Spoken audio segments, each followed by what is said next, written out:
ሰላም ጤና ይስጥልኝ። ወቅታዊ ዜና ይዘን ቀርበናል። መልካም ቆይታ። የህወሓት መግለጫና የጊዜያዊ መንግስት አስተዳደር ፍጥጫ። የህወሓት ማዕከላዊ ኮሚቴ ሚያዝያ 7 እና 8 በአክሱም ከተማ ባካሄደ መደበኛ ስብሰባ በትግራይ ጊዜያዊ አስተዳደርና በፌዴራል መንግስት ውሳኔዎች ላይ ጠንከር ያለ ተቃውሞ አሰምተዋል። ይህ ተቃውሞ በትግራይ ፖለቲካዊ መረጋጋት ላይ አዲስ ጥያቄዎችን እያነሳ ይገኛል።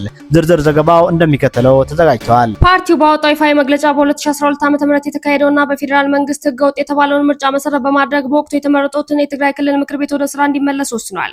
ህወሓት ምክር ቤቱ የ2.8 ሚሊዮን ህዝብ ድምጽ ያረፈበትና የሉዓላዊ ስልጣን መገለጫ መሆኑን በመግለጽ የክልሉ አስፈጻሚ አካል ካቢኔ አቃፊ ሆኖ እንደገና እንዲዋቀር ጠይቋል።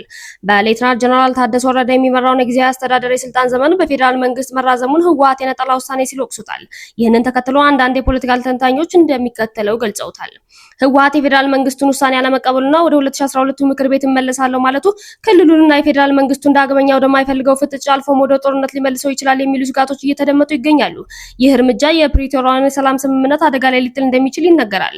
የፖለቲካው ውጥረት በዚህ መልኩ በቀጠለበት ወቅት የትግራይ ህዝብ አሁንም በከባድ ሰብአዊ ቀውስ ውስጥ ይገኛል። በ2013 ዓ.ም ጦርነት ምክንያት ከመሬታቸው የተፈናቀሉ ወገኖች እስካሁን ወደ ቀያቸው አለመመለሳቸው የዘገባው ዋነኛ ትኩረት ሆኖ ቀጥሏል።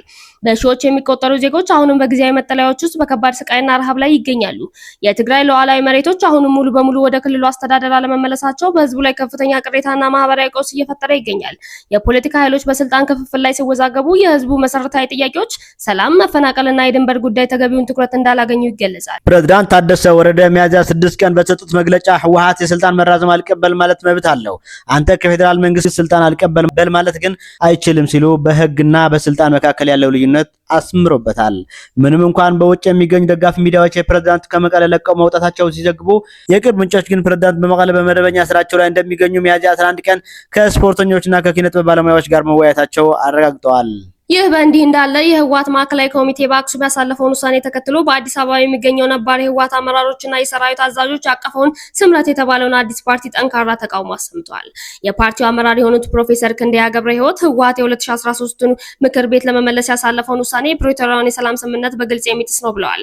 ፕሮፌሰር ክንደያ በትግራይ የሚገኘውን ይህንን የህወሓት ቡድን ወንጀለኛ ሲሉ የጠሩት ሲሆን ቡድኑ የክልሉ ጊዜያዊ አስተዳደር ለማፍረስና ከጎረቤት ሀገራት ጋር ህገወጥ ግንኙነት ለመፍጠር እየሰራ ነው ሲሉ ገልጸዋል። ፕሮፌሰር ክንደያ እንዳሉት እነዚህ የህወሓት እርምጃዎች በአካባቢው ያለውን ደካማ ሰላምና በቀጥታ ለአደጋ የሚያጋልጡ ናቸው ብለዋል። እነዚህ ጦርነት ናፋቂዎች የእኛን ዕጣ ፈንታ እንዲወስኑ እስከተፈቀደላቸው ድረስ ሰላም አይኖርም ሲሉ ያስጠነቀቁት ፕሮፌሰር ክንደያ ዓለም አቀፍ ማህበረሰብና ሰላም ወዳድ ወገኖች ይህንን እንቅስቃሴ ሊያወግዙና ቡድኑንም ተጠያቂ ሊያደርጉ እንደሚገባ አሳስበዋል። ሚያዝያ 12 ቀን 2018 ዓ.ም መቀለ